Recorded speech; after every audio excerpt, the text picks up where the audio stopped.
Sabda TV. Assalamualaikum warahmatullahi wabarakatuh. Alhamdulillah nahmaduhu wa nasta'inuhu wa nastaghfiruh wa na'udzu billahi min syururi anfusina wa min sayyiati a'malina. Man yahdihillahu fala mudilla lahu wa man yudlil fala hadiya lahu. Wa asyhadu an la ilaha illallah wahdahu la syarika lah wa asyhadu anna Muhammadan abduhu wa rasuluh. Kita lanjutkan ya Bapak sekalian. Kita masuk ke bab yang ke-7 apa 8 ya. Sekarang bab apa, Bu?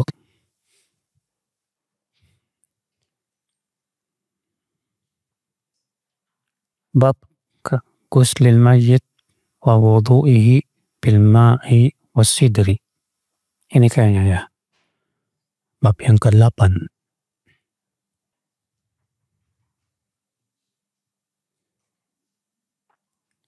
Bab memandikan mayat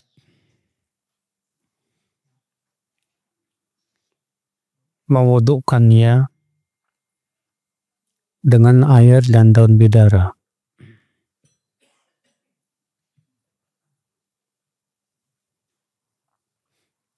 Di sini beliau membawakan bab memandikan mayat.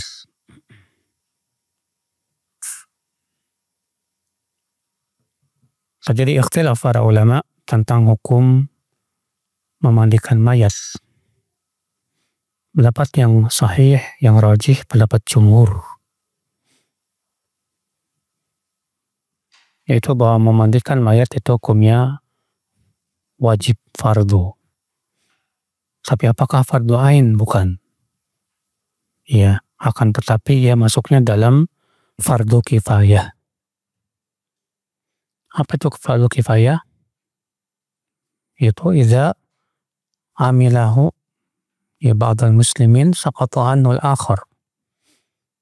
Apabila dilakukan oleh sebagian kaum muslimin, maka yang lain gugur kewajiban.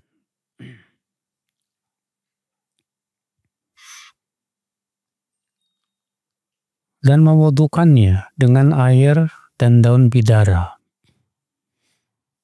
Artinya disunahkan, ibu-ibu sekalian, memandikan mayat itu ya dengan menggunakan air yang dicampur dengan daun bidara. Dan ini menunjukkan bahwa air yang bercampur dengan sesuatu yang suci, selama masih disebut air, maka itu hukumnya suci dan mensucikan. Wa hannata Ibnu Umar radhiyallahu anhuma ibnan li Sa'id bin Zaid wa hamalahu wa shalla wa lam yatawadda.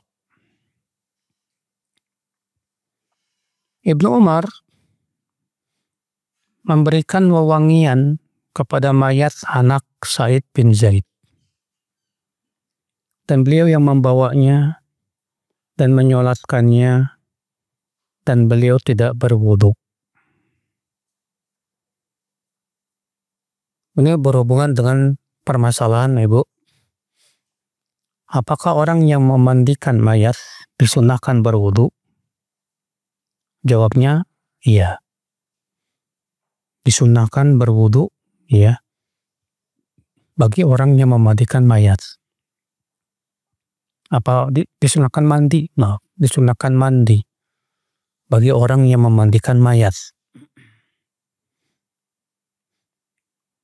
Ada sebuah hadis di mana Rasulullah SAW sabda, "Man ghassala mayyitan falyaktasil." Siapa yang memandikan mayat hendaklah ia mandi. Wa man hamalahu falyatawadda. Dan siapa yang membawa ya mayat, maka hendaklah dia berwudu.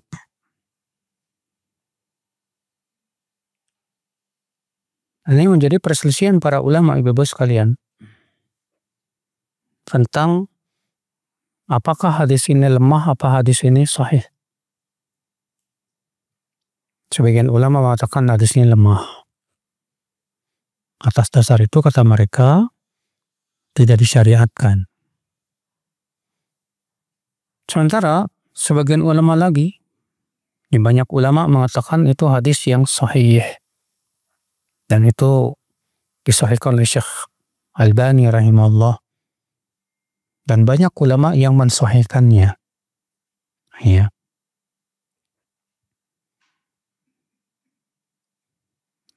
Maka dari itu kata para ulama disunnahkan istahabbu liman ghusla mayitan an yaktasil. Disunnahkan bagi mereka yang memandikan mayat untuk mandi.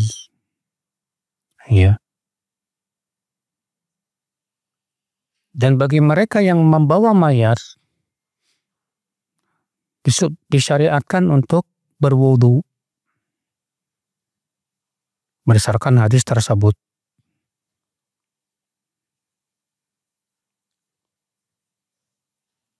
Kemudian beliau membawakan perkataan Ibnu Abbas. Wa qala Ibnu Abbas, al-muslim la yanjus hayyan wala mayitan. Muslim itu tidak najis. Ya. Baik ia masih hidup maupun sudah meninggal dunia. Artinya, ya, bahwa karena muslim itu tidak najis, walaupun sudah meninggal dunia, sudah jadi bangkai, mayat, itu tidak najis. Berarti, ya, seakan Ibnu Abbas mengatakan tidak perlu kita mencuci tangan kita. Kenapa? Karena mayat seorang muslim itu tidak najis. Waqala Sa'ad, berkata Sa'ad, "Lau kana najisan ma masistu." Kalaulah mayat muslim itu najis, aku tidak akan memegangnya. Waqala Nabi SAW, dan Nabi SAW bersabda, al-mu'min la yanjus.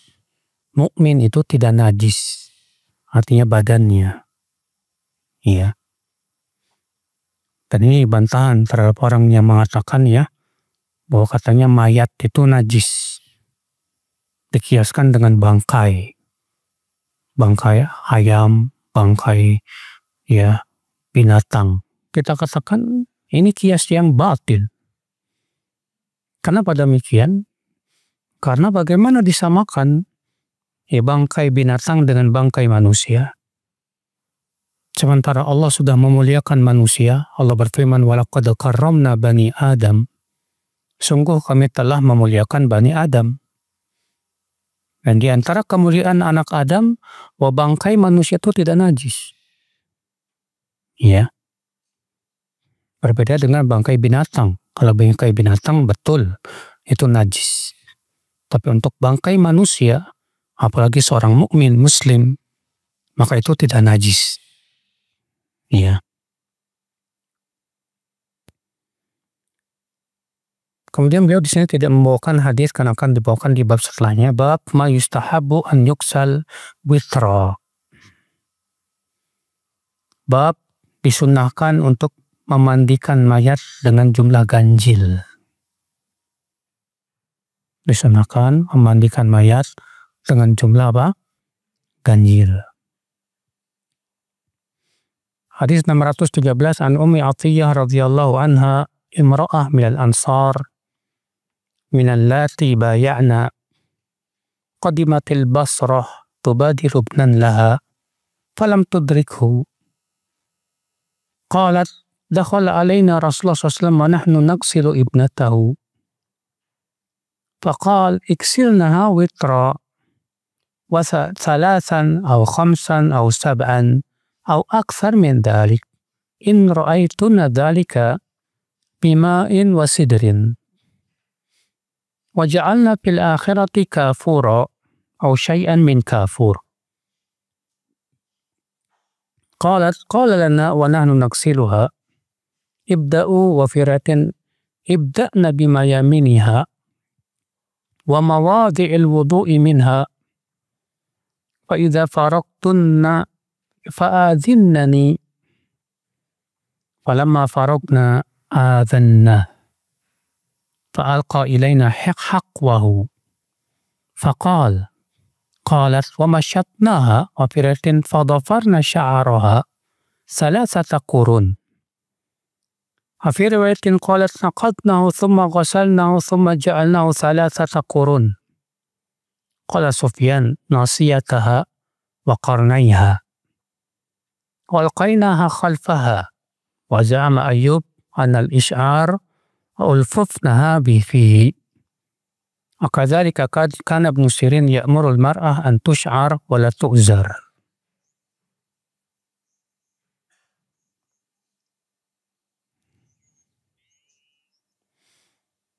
Dari Ummu Atiyah, semoga Allah meridainya, ia wanita Ansor yang termasuk wanita yang ikut bai'at Aqabah. Ia datang ke kota Basrah untuk segera bertemu dengan anaknya, namun tidak bertemu dengannya karena keburu meninggal. Ummu Atiyah berkata, Rasulullah SAW masuk kepada kami dan waktu itu kami sedang memandikan jenazah anak wanitanya. Karena Ummu Atiyah ini termasuk sahabiat, ya, tim pengurus jenazah, ya, di zaman Rasulullah SAW. Maka Rasulullah SAW bersabda, mandikanlah ia dengan jumlah ganjil, 3 atau 5 atau 7 atau lebih dari itu jika kalian memandang itu dibutuhkan. Dengan menggunakan air dan daun bidara. Dan jadikan cucian yang terakhir itu dicampur dengan kapur. Ini sejenis kapur barus gitu ya. Ummu Atiyah berkata, dan beliau bersabda kepada kami dan kami sedang memandikannya. Mulailah dengan yang anggota kanan dulu dan anggota wudhunya terlebih dahulu. Apabila kalian telah selesai memandikan, beritahu aku. Ketika kami telah selesai, kami pun memberitahu Rasulullah SAW. Maka Rasulullah pun memberikan kepada kami sarungnya dan bersabda, jadikan sarung ini yang langsung, ya, menyentuh ke kulit badannya. Ash'irnaha iya. Ya.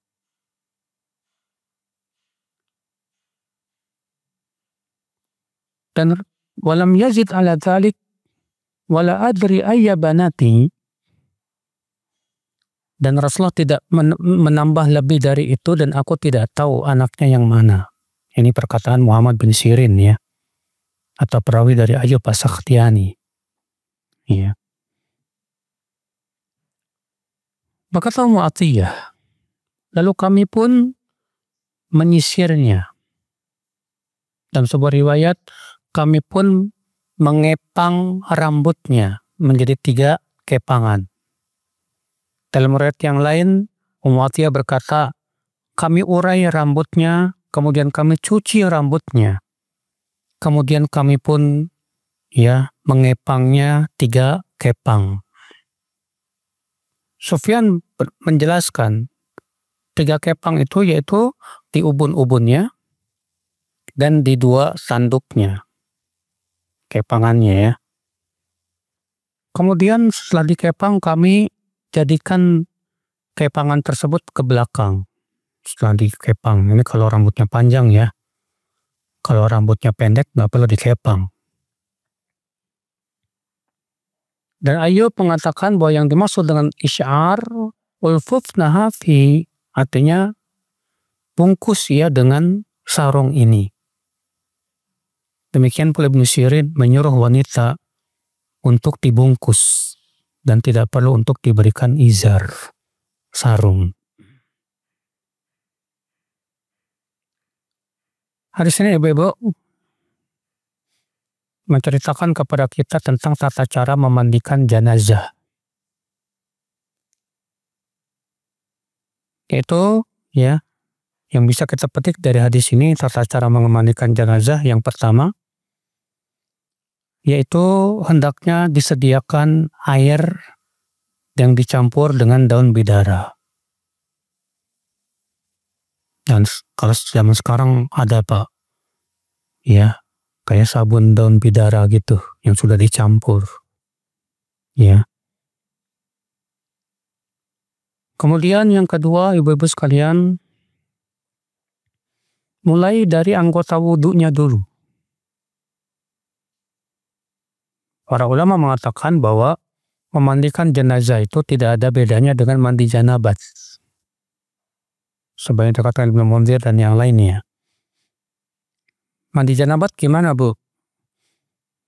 Ya, mandi janabat, ya, yaitu dengan cara, kalau kita mandi janabat, yang pertama kita cuci kemaluan dulu kan, dengan tangan kiri.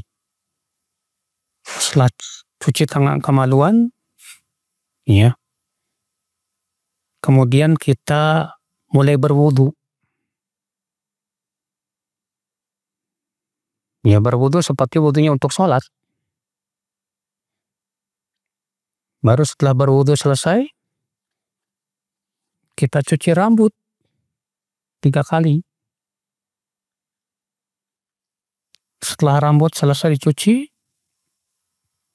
baru kita mandi ya. Dimulai dari bagian tubuh kanan dulu. Baru setelah itu bagian tubuh ke sebelah kiri. Ya.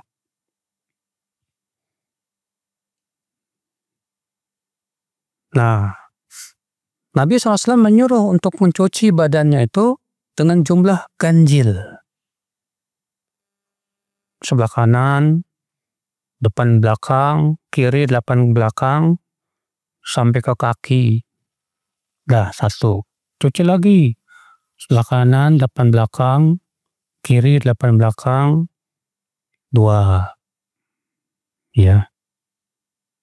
Demikian pula yang ketiga.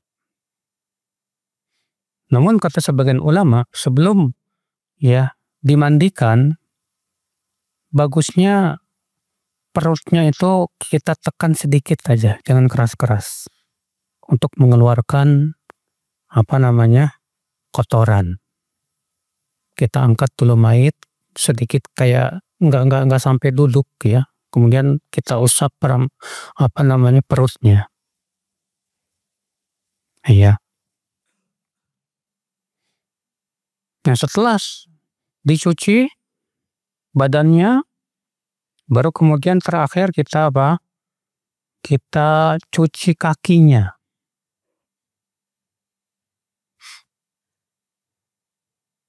Selesai dicuci kakinya, selesai berarti kita memandikan. Apa yang kita lakukan, Bu?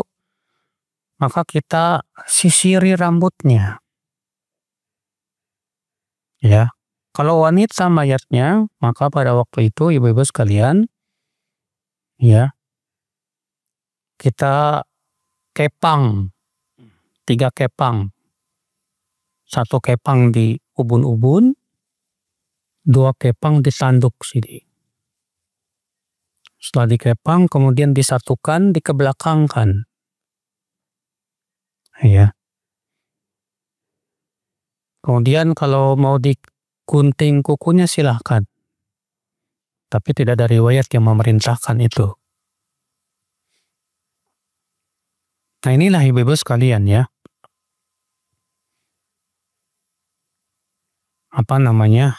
Tata cara memandikan jenazah. Mudah. Jadi memandikan jenazah itu nggak susah. Mudah. Asal ibu tahu tata cara mandi janabat, nah itulah tata cara memandikan mayat. Cuman bedanya tadi, pertama airnya dicampur daun bidara. Nah, untuk cucian yang terakhir, airnya dicampur dengan kapur barus yang sudah digerus. Sudah digerus, dilembutkan, masukin ke air, kemudian baru dicucikan ke seluruh badannya. Kenapa pakai kapur barus? untuk lebih mengawetkan dan mewangikan. Ya, itu manfaatnya Ibu sekalian. Mungkin kalau misalnya nanti ada waktu kita akan sedikit praktek ya, supaya Ibu lebih paham ya silahkan. Tapi kalau nggak butuh praktek, mungkin Ibu sudah paham ya alhamdulillah. Nggak masalah, ya terserah aja. Iya. Ibu sekalian. Iya. Jadi inilah Ibu sekalian ya, tata cara memandikan jenazah. Dan hendaknya yang memandikan jenazah itu kata para ulama, orang yang amanah. Sebab ketika dia memandikan, bisa saja ia mendapatkan cacat di tubuhnya. Ya, kalau orang yang nggak amanah, itu cacatnya bakal disebar. Cerita ke orang-orang, ternyata tubuhnya bopeng ya, ternyata ya gini. Wah ini nggak amanah ini. Ya, makanya orang yang memandikan itu hendaknya orang yang amanah, jangan orang yang bocor. Ya, suka menebar rahasia. Karena itu sama berhubungan dengan aib seorang muslim. Ya. Nah ini Ibu sekalian. Bab yubda bima yaminil mayyit. Bab dimulai dari bagian kanan mayat. Kita sebutkan hadisnya karena hadisnya sama dengan hadis sebelumnya, itu hadis Ummu Athiyyah. Bab mawadhi'il wudu' minal mayyit. Bab memulai bagian wudu dulu dari mayit. Juga hadisnya sama, yaitu hadis Ummu Athiyyah yang kita sebutkan. Bab hal tukaffanul mar'a fi izari rajul. Apakah boleh mayat wanita dikafankan dengan sarung laki-laki? Jawabnya boleh. Dalilnya hadis Ummu Athiyyah tadi, Rasulullah SAW memberikan sarungnya. Ya. Kata Rasulullah SAW, kalau kalian sudah selesai memandikan jenazah anaknya Rasulullah itu, tolong beritahu aku. Kata Rasulullah, kata Ummu Athiyyah, kami pun sudah selesai lalu kami memberitahu Rasulullah SAW. Lalu Rasulullah pun memberikan sarungnya dan berkata, asyirnaha iya. Jadikan ini kain yang langsung menempel ke badannya. Iya. Berarti menunjukkan bahwa boleh wanita dikafankan dengan menggunakan apa? Sarung laki-laki. Jadi ikhtilaf para ulama tentang tata cara mengkafani mayat wanita. Iya.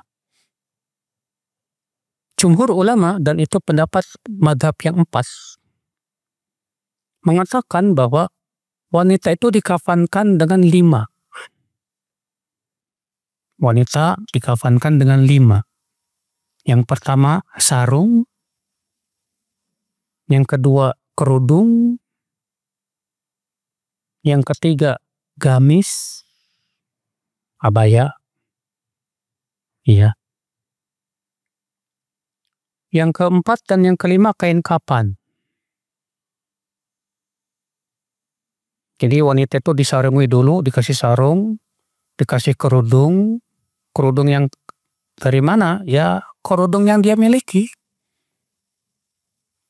Kemudian dikasih baju apa sih? Gamisnya wanita, tahu kan? Gamisnya wanita yang suka ia pakai di rumah gitu. Kalau ada dia punya, pakai itu. Lalu kemudian kain kapan 2 helai. Lalu kemudian dibungkuslah dengan 2 helai kain kapan tersebut. Kayaknya pendapat jumhur. Ini pendapat mazhab yang 4. Sementara sebagian ulama mengatakan tidak ada bedanya laki-laki dan perempuan.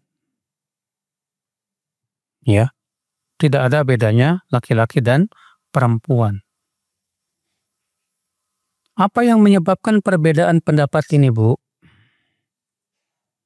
Yang menyebabkan perbedaan pendapat adalah tentang status hadis yang disebutkan dalam hadis tentang tata cara mengafani mayat. Itu oleh Abu Daud. Dari Laila bintu Qanif As-Saqafiyah, ia berkata, aku termasuk yang memandikan Ummu Kulthum, anaknya Rasulullah SAW, saat wafatnya. Maka Rasulullah SAW memberikan sarung, kemudian dir itu baju, kayak baju abaya gitu ya. Baju apa? Dir itu baju kayak baju gamis perempuan. Kemudian kerudung, kemudian sarung. Ya. Namun Syekh Albani berpendapat hadis ini lemah. Jumhur berpendapat hadis ini ya hasan atau sahih. Karena dikuatkan riwayat Ummu Atiyah, fakafannaha fi khamsati athwab wa khammarnaha kama yukhammarul hayy. Kami pun mengkafani dia dengan lima baju dan kami berikan kerudung padanya sebagaimana ia ketika masih hidup. Al-Hafidz Ibnu Hajar berpendapat bahwa riwayat Ummu Atiyah ini sahih. Ya. Nah, jadi perbedaan pendapat ini karena perbedaan dalam menilai status hadis. Mereka yang mendoifkan riwayat tersebut mengatakan apa? Nggak ada bedanya antara laki-laki dan perempuan.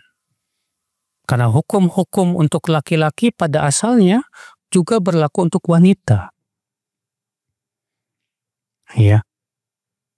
Syekh Utsaimin berkata, waqad jaa fi ja'li kafanil mar'a khamsatu athwab hadithun marfu' illa anna fi isnadihi nadharan li'anna fihi rawiyan majhulan. ولهذا قال بعض العلماء إن المرأة تكفن فيما يكفن به الرجل. Telah ada riwayat yang menyebutkan bahwa wanita itu dikafankan dengan 5 helai. Ya, sebuah hadis yang marfu tapi sayang sanadnya tidak sahih karena di dalamnya ada perawi yang majhul. Oleh karena itu sebagian ulama berkata, wanita dikafani sama dengan dikafani laki-laki, yaitu di 3 helai kain kapan. Ya. Wa hadzal qaul idza lam yasih al-hadits huwa al-ashah. Dan pendapat ini kalau memang ternyata hadisnya tidak sahih, maka itulah pendapat yang paling kuat, kata beliau. Li'anna al-asla tasawi rijal wan nisa fil ahkami syar'iyyah. Karena pada asalnya laki-laki dan wanita itu tidak ada bedanya dalam hukum-hukum syariat. Ya, kecuali yang ditunjukkan oleh dalil.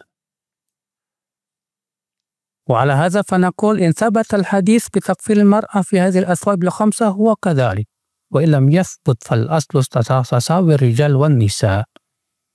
Jika memang hadisnya sahih bahwa wanita itu dikafankan dengan 5 tadi, maka itu na'am disunahkan 5. Tapi kalau ternyata tidak sahih, maka pada asalnya sama dengan laki-laki. Nah ini dia, Bu. Iya. Sedangkan sudah kita sebutkan bahwa menurut jumhur bahwa hadis Ummu Atiyah yang menyebutkan bahwa kami mengkafani jenazah anak Rasulullah SAW dengan 5, itu menurut beliau, kata Ibnu Hajar, sahih. Ya, dan itu pendapat madhab yang 4. Madhab yang 4 itu siapa sih? Maliki, Hanafi, Syafi'i, dan Hambali. Jadi kalau atas pendapat yang 5, yang 4 ini disunahkan 5 tadi. Tapi ingat ya, hukumnya sunnah, tidak wajib ya. Hukumnya sunnah, tidak wajib. Ya. Apa itu 5? Yang pertama sarung. Yang kedua apa? Kerudung. Yang ketiga apa? Gamis. Yang keempat dan kelima kain kapan. Ini atas pendapat jumhur. Atas pendapat yang mengatakan hadisnya sahih. Adapun atas pendapat mengatakan hadisnya lemah, maka tidak ada bedanya dengan laki-laki, yaitu 3 helai kain kapan. Ya. Tapi ya 3 helai itu hukumnya juga sunnah. Karena yang wajib itu kata para ulama adalah 1 helai yang menutupi auratnya, yang menutupi seluruh tubuhnya. Jadi kalau misalnya adanya cuma 1 helai, ya dibungkus dengan 1 helai ya sudah cukup. Itu yang wajib. Sebagaimana dahulu Mus'ab bin Umair ketika beliau meninggal di perang Uhud, tidak mendapatkan kain untuk mengkafaninya kecuali 1 helai. Dan kalau ditutup kepalanya, kelihatan kakinya. Kalau ditutup kakinya, kelihatan kepalanya. Akhirnya ditutuplah kepalanya, kakinya ditutup dengan tumbuh-tumbuhan izkhir. Ya. Nah ini Bapak sekalian. Jadi cara membuat kerudung nggak perlu dari kain kapan, sobek sana, sobek sini, nggak perlu. Ya.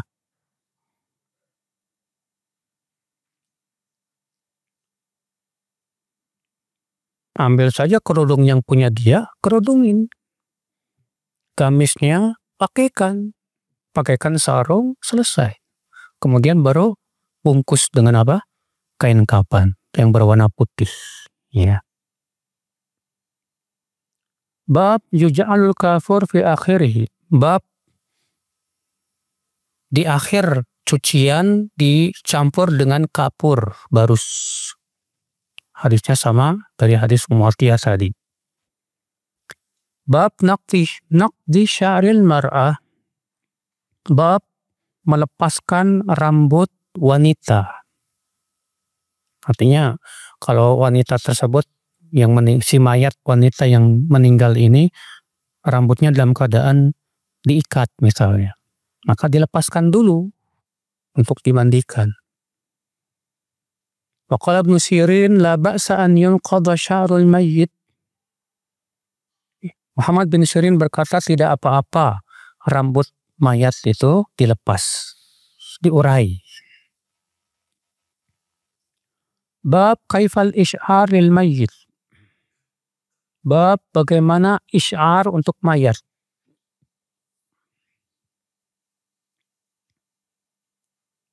Maqal Hasan al-khirqah al-khamisah yashuddu biha al-fakhidhaini wal warikaini tahta ad-dir'.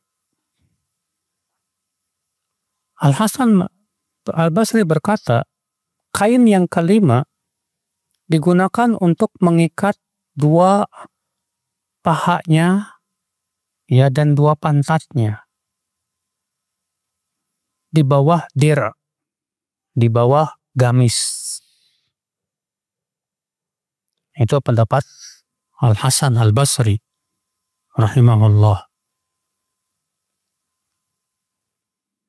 Maksudnya beliau ingin menjelaskan makna daripada hadis tadi.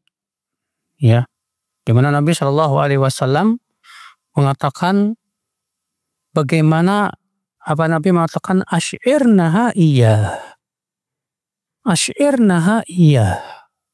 isy'arkan kain ini kepadanya.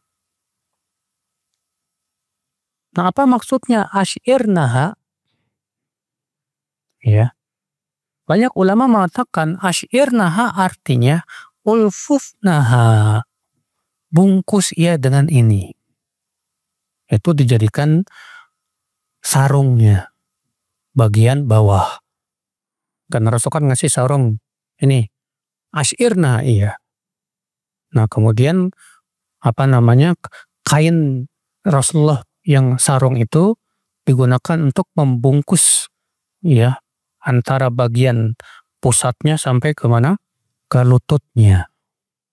Ya, jadikan sarung. Ya.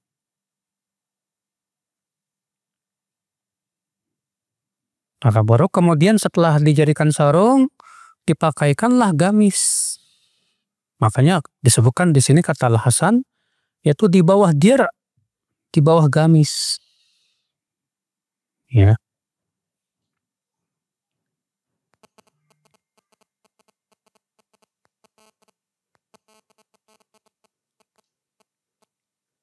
Bab ma yuj'alu sya'rul mar'ah salasata qurun. Bab mayat wanita rambutnya dikepang 3. Sudah kita sebutkan tadi hadisnya juga Ummu Atiyah. Bab yulqa sya'rul mar'ah khalfaha. Bab setelah dikepang rambutnya itu disimpan di belakang. Ya, setelah dikepang di bagian 3 tempat, yaitu ubun-ubun, kemudian 2 tanduk. Setelah itu baru kemudian disatukan dikebelakangkan. Ya. Bab asyab al-bid lil kafan. Bab pakaian yang berwarna putih untuk kain kafan. Tidak disebutkan hadisnya di sini, kita akan bacakan dari hadis karena hadisnya akan disebutkan pada bab ke-94 nanti. Masih jauh. Tapi nggak apa-apa, kita akan bacakan hadisnya. Dari Aisyah radhiyallahu anha anna Rasulullah SAW kuffina fi thalathati athwabin yamaniyatin bidin sahuliyah min kursuf laysa fihinna qamisun wala imamah. Rasulullah SAW dikafankan pada 3 helai kain dari Yaman yang berwarna putih. Ya. Dari Yaman yang berwarna putih.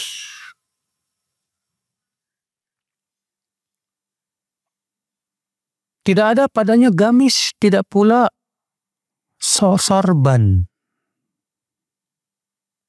Tidak pula sorban. Tadinya Nabi Shallallahu Alaihi Wasallam, kata Ibnu Hajar, ya, Nabi SAW itu dikapani dengan 3, yang 2 putih, yang 1 lagi kain hibaroh. Hibaroh itu kain yang belang warna hitam putih, itu hibaroh namanya. Ya. Kemudian para sahabat mengambil yang hibaroh ini diganti dengan yang putih semua. Diganti dengan Ya, yang putih semuanya. Sebagaimana dalam hadis Hisham bin Urwah, "Luffa fi burdin hibarah, ya juffifa fihi thumma nuzi'a anhu." Rasulullah SAW dibungkus di kain hibaroh, kemudian dikeringkan, lalu diambil kain hibaroh tersebut. Lalu kemudian dikapani dengan 3 kain yang berwarna putih.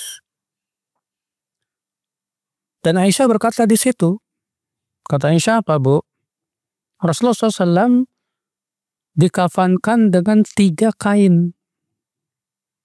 Tidak ada padanya gamis, tidak pula sorban. Sebagian ulama beristimbat dari perkataan Aisyah ini, berarti ini untuk laki-laki. Untuk laki-laki itu tidak ada gamis, tidak ada sorban.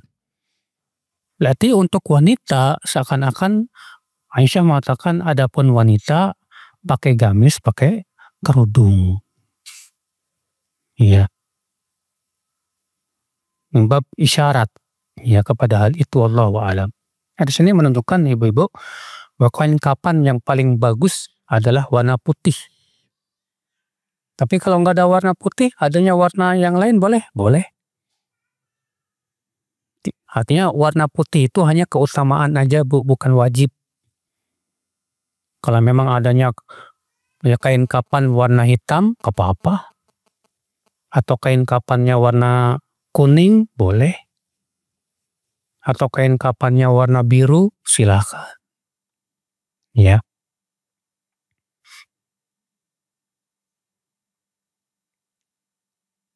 Bab al-kafan fi thawbain. Bab mengkafani dengan 2 helai kain. Artinya boleh. Karena sudah kita sebutkan, Bu, bahwa yang wajib itu 1 helai. Lebih dari satu helai hukumnya sunnah. Ya. Haddatsana Abu Yaman qala haddatsana Hamad bin Zaid an Ayyub an Sa'id bin Jubair an Ibnu Abbas qala bainama rajulun waqifun bi Arafah idh waqa'a an rahilati fa waqasathu aw qala fa awqasathu qala an-nabi sallallahu alaihi wasallam iksiluhu bima'in wa sidrin wa kaffinuhu fi thawbaini wa la tuhannituhu wa la tukhammiru ra'sahu fa innahu yub'atsu yaumal qiyamati mulabbiyan.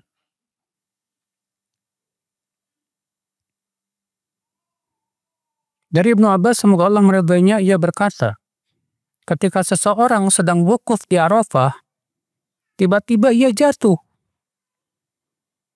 Fawaqasathu, lalu unta itu menginjak lehernya sampai remuk, mati. Makanya meninggal. Maka Nabi bersabda, mandikan ia dengan air yang dicampur daun bidara. Dan kafankan ia dengan 2 kain ihramnya itu. Jangan dikasih wewangian. Dan jangan ditutupi kepalanya. Karena pada hari kiamat ia akan dibangkitkan dalam keadaan bertalbiyah. Berarti ini khusus untuk orang yang sedang berihram. Maka kain kafannya itu dikuburkannya dengan kain yang ia pakai saat ihramnya itu. Ya. Adapun laki-laki tidak boleh ditutup kepalanya. Kalau wanita ya, karena memang dia memakai kerudung ya, maka dikuburkan dengan pakaian yang ada. Dan jangan, kata Rasulullah SAW, dikasih minyak wangi. Karena kan dia sedang ihram. Berarti ya pada waktu itu larangan untuk memakai minyak wangi tetap berlaku walaupun dia sudah meninggal dunia. Lalu Nabi memberikan alasan. Apa? Karena nanti pada hari kiamat dia akan dibangkitkan dalam keadaan bertalbiyah. Subhanallah. Ini keutamaannya, orang yang meninggal dalam keadaan sedang apa? Berihram. Makanya sebagian ulama mengatakan seseorang itu akan dibangkitkan sesuai dengan keadaan yang meninggal. Kalau dia meninggalnya dalam keadaan sedang berihram, dibangkitkan dalam keadaan talbiyah. Iya, bayangkan kalau ibu meninggalnya lagi nyanyi dangdut coba. Iya, dibangkitkan di hari kiamatnya lagi nyanyi dangdut, ya Allah. Musibah, ibu-ibu sekalian. Nasallallahu salamata wal afiyah. Berarti hadis ini diambil faidah boleh mengkafani mayat dengan 2 helai kain. Bab al-hanut lil mayyit. Bab wewangian untuk mayat. Hadis 614 yang sudah kita bacakan an Ibnu Abbas radhiyallahu anhu maqal bainama rajulan waqifun ma'a Rasulullah sallallahu alaihi wasallam bi Arafah idh waqa'a min rahilati fa'aqsa'athu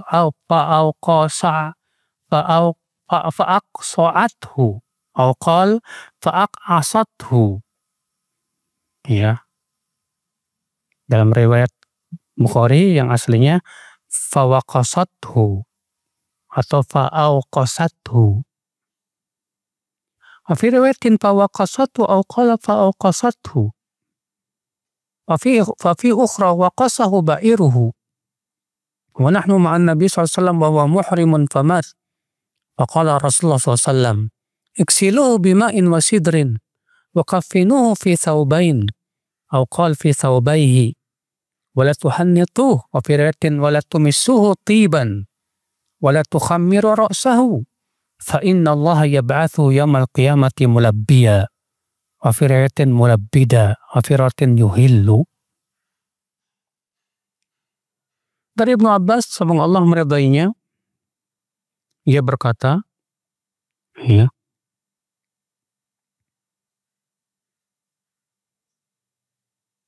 ketika seseorang laki-laki wukuf bersama Rasulullah SAW di Arafah, tiba-tiba ia jatuh dari kendaraannya, unta. Lalu unta itu menginjak, ya, lehernya. Waqasa itu artinya kasrul unuk, yaitu menghancurkan leher. Ya. Unta itu kan kalau nendang atau nginjek tuh kuat banget, Pak. Ya. Maka ia pun meninggal dunia. Maka Rasulullah SAW sabda, mandikan ia dengan menggunakan air dan daun bidara. Dan kafankan ia dengan menggunakan 2 pakaian. Artinya pakaian ihramnya. Dan jangan berikan wewangian padanya. Dan jangan menutup kepalanya. Karena sesungguhnya pada hari kiamat ia dibangkitkan dalam keadaan bertalbiyah. Dan menurut yang lain mulabbadan.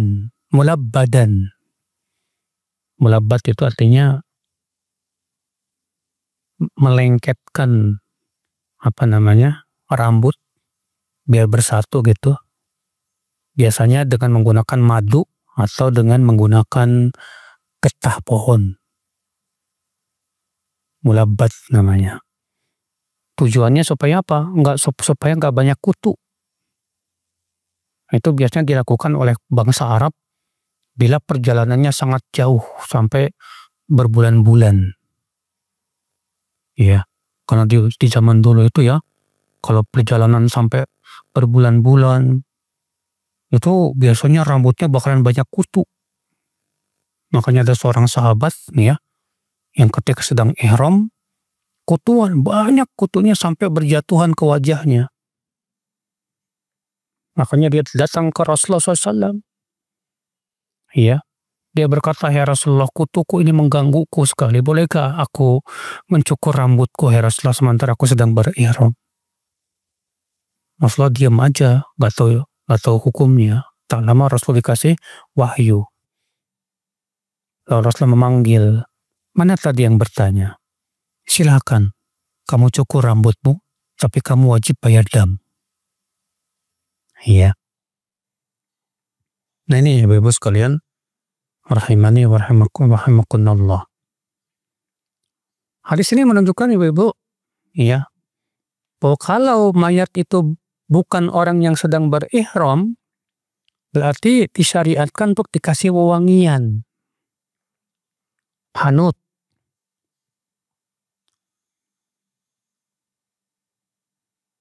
Adapun kalau dia sedang berihram, maka tidak boleh diberikan padanya apa?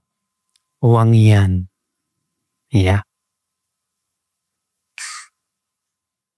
Bab kaifa yukaffanul muhrim. Bab bagaimana orang yang sedang berihram dikafani. Hadisnya sudah sebutkan tadi, yaitu orang yang berihram dikafani dengan pakaian yang ada menempel di tubuhnya. Itu dengan kain ihramnya. Bab al-kafan fil qamis alladhi yukaf aw la yukaf. Bab mengkafani mayat dengan gamis, baik dijahit ataupun tidak dijahit. Ya, artinya semua itu boleh. Tidak disyaratkan kain kafan itu ibu-ibu harus kayak kain ihram, lurus gitu, tidak berjahit. Yang dimaksud tidak berjahit itu artinya nggak kayak baju gini loh, tapi lurus gitu. Yukaf aula yukaf, ya artinya khitat hasyatuhu aulam tukhat, artinya dijahit, ya kayak baju biasa gitu. Artinya kalau misalnya si mayat dikasih gamis, baju gamis boleh, nggak apa-apa. Iya. Jadi nggak harus pakai kain kapan yang nggak dijahit, yang kita beli biasanya kalau di pasar kan ada khusus kain kapan Pak, panjang persegi 4 begitu kan. Iya. Nah sekarang kalau dikasih kain kapannya gamis, baju biasa gitu yang dia pakai, boleh nggak? Boleh, nggak apa-apa. Iya. Seakan-akan Imam Bukhari ya ingin beristimbat dari bab ini bahwa tidak disyaratkan kain kafan itu harus apa? Tidak dijahit. Artinya kalaupun dikafani dengan gamis yang dijahit kayak baju seperti ini, boleh, apa-apa. Kemudian beliau di sini akan bawakan dalilnya. Hadis 615. An Ibnu Umar radhiyallahu anhuma anna Abdullah ibn Ubay lamma tuwaffiya ja'a ibnuhu Abdullah ibn Abdillah ila Nabi sallallahu alaihi wasallam faqala ya Rasulullah a'tini qamisaka ukaffinhu fihi wa salli alaihi wastaghfir lahu. Fa'atahu Nabi sallallahu alaihi wasallam qamisahu faqala lahu idza faragta minhu fa'adhinni usalli alaihi. فآذنه فلما أراد أن يصلي عليه جذبه عمر بن الخطاب رضي الله عنه فقال أليس الله قد نهاك أن تصلي على المنافقين وفي رواية تصلي عليه وهو منافق وقد نهاك الله أن تستغفر لهم فقال أنا بين خيرتين قال الله تعالى استغفر لهم أو لا تستغفر لهم إن تستغفر لهم 70 مرة فلا يغفر الله لهم فقال سأزيده على 70 فقال فصلى عليه وصلينا معه فنزلت ولا تصلي على أحد منهم مات أبدا ولا تقم على قبره إنهم كفروا بالله ورسوله وماتوا وهم فاسقون فترك الصلاة عليهم. Dari Abdullah bin Umar bahwa Abdullah bin Ubay bin Salul ini tokoh munafik, Pak. Ya, tokoh munafik. Ketika meninggal dunia, datanglah anaknya yang bernama Abdullah bin Ubay bin Salul. Anaknya ini sahabat mulia, Pak. Bapaknya tokoh munafik. Tapi anaknya, Masya Allah, sahabat mulia yang dicintai oleh Rasulullah SAW. Nah, ketika Abdullah bin Ubay bin Salul meninggal, datang anaknya ke Rasulullah dan berkata, "Ya hai Rasulullah, berikanlah gamismu kepadaku agar aku kafankan ayahku dengan menggunakan gamismu." Ya. Ini dia yang diinginkan oleh Bukhari, ya, Pak. Di mana anaknya minta gamisnya Rasulullah SAW, tujuannya untuk mengkafankan ayahnya dengan menggunakan apa? Gamis Rasulullah Sallallahu Alaihi Wasallam. Dan tolong, ya, salatkan dia hai Rasulullah dan mohonkan ampunan untuknya. Maka Nabi pun kemudian memberikan gamisnya kepadanya. Kenapa Rasulullah SAW memberikan gamisnya, Pak? Padahal Rasulullah tahu ini tokoh munafik. Sebagian ulama mengatakan dalam rangka ya membalas kebaikannya dulu. Di mana dulu Abdullah bin Ubay bin Salul pernah menolong siapa, kalau nggak salah pamannya apa, siapa saya lupa ya. Maka Rasul pun memberikan gamisnya itu dalam rangka membalas kebaikan. Karena kan kata Rasulullah, "Man sana'a ilaikum ma'rufan fakafi'uh." Siapa yang pernah berbuat baik kepada kamu, maka balaslah dengan yang sama. Bukan karena Rasulullah menghormati dia, bukan. Tapi Rasulullah menghormati anaknya. Dan Rasulullah SAW memberi gamis itu untuk membalas kebaikannya dulu. Padahal Rasulullah tahu ini tokoh munafik ini. Dan waktu itu belum ada larangan untuk mensolatkan orang munafik. Yang ada adalah ya bahwa kalaupun Rasulullah memohonkan ampunan buat orang munafik, tetap tidak akan diampuni oleh Allah.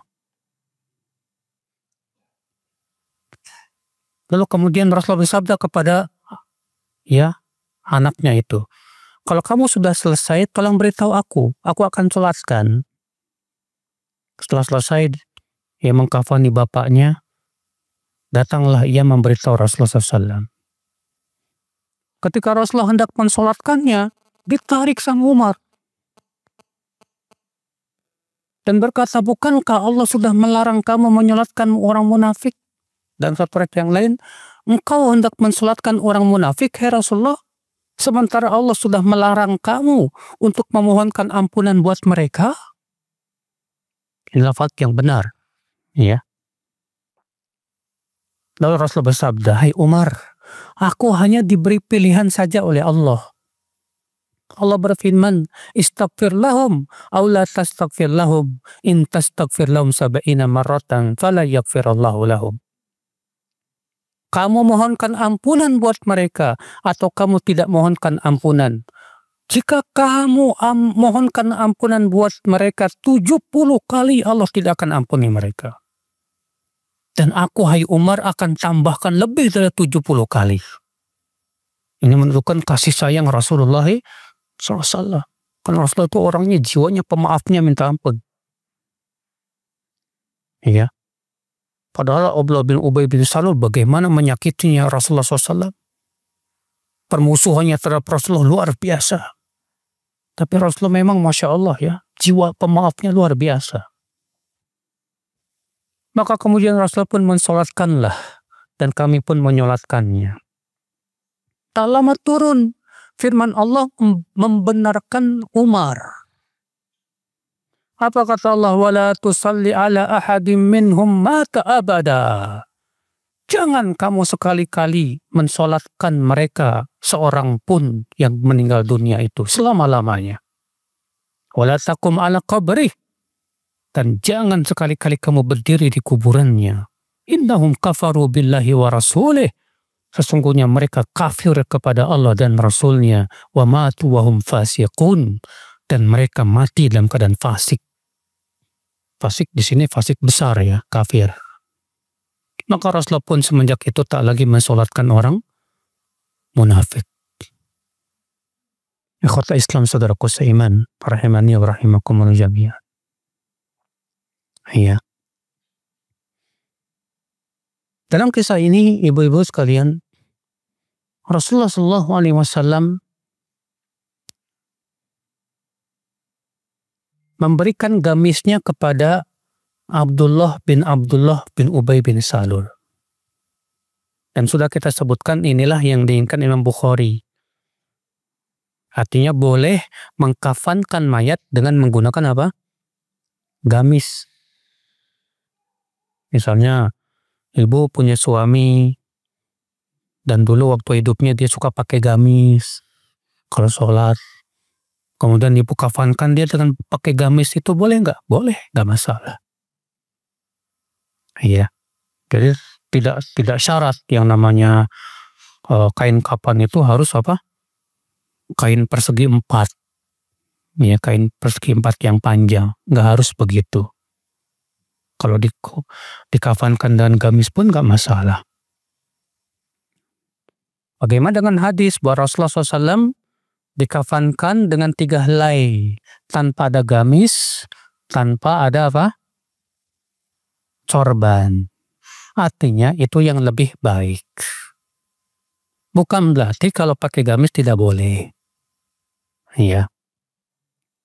Wallahu a'lam. Hadis ini menunjukkan, ibu-ibu, kita ambil faedah yang kedua. Hadis ini menunjukkan akan kefakihan Umar. Umar itu Masya Allah ya, pemahaman ilmunya sangat dalam sekali. Sampai-sampai di sini sikap Umar dibenarkan oleh Allah langsung. Bahkan kata Ibnu Hajar, ada 15 ayat yang turun membenarkan usulan Umar.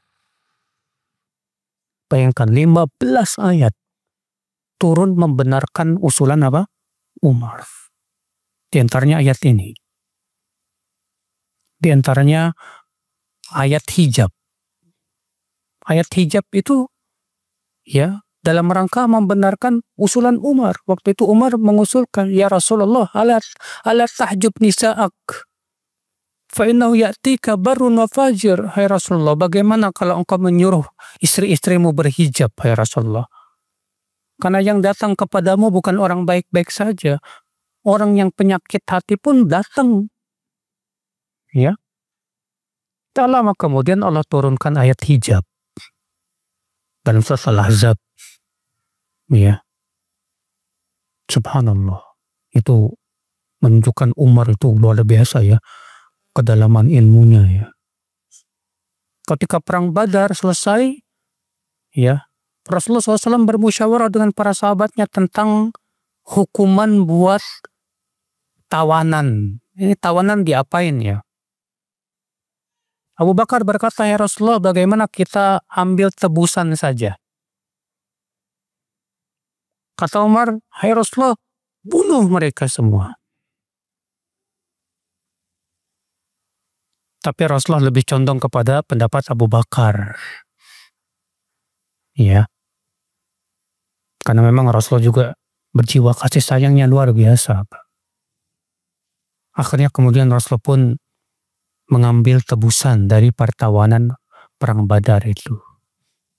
Tak lama turun ayat membenarkan perbuatan Umar. Ya. Ketika Umar kembali ke Rasulullah, Umar mendapati Rasulullah dan Abu Bakar sedang nangis. Kata Umar, hai, kenapa ya Rasulullah? Kalian berdua menangis. Rupanya Allah turunkan ayat surat Al-Anfal.